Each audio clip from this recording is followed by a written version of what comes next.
Before the earth took form and before time drew its first breath, the heavens were filled with light, holy, vast, and unmarred. The angels stood in ranks, each in their eternal place, serving the one who sat upon the everlasting throne. Among them stood one whose name was known in every corner of heaven, Lucifer, radiant, exalted, the morning light. He walked in the flames of divine presence. He was beauty made visible, the very breath of song. Then the Most High did something never seen. He spoke to his own majesty and said, "Let us make man in our image, after our likeness." And so he reached into the dust. From that dust he shaped a figure, not of flame, not of light, but of clay. The heavens watched in silence as God breathed into this form, and Adam opened his eyes. He was not mighty like the angels, but he bore something they did not, the image of God.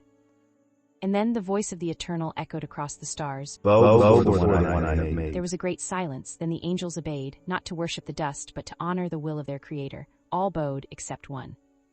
Lucifer remained standing, his wings still spread, his eyes fixed. He did not tremble, he burned. I will not bow. I am older than this creature. I am made of flame, not soil. I have walked in the halls of glory, and now I must bow to clay.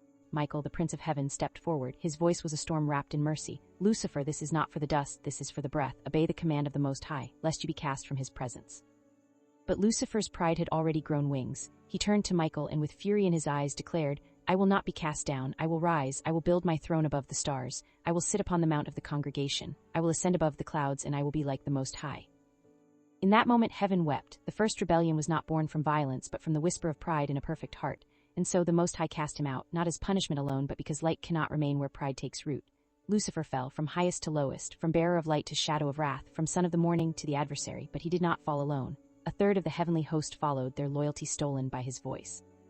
With them he forged a realm in darkness, not built on love or truth, but revenge, and his fury turned toward the one who now walked in his place, Adam. "If I cannot rise to the throne," he swore, "then I will ruin the clay that sits in the favor I lost. I will twist what was breathed, I will stain what was holy, I will make the dust suffer."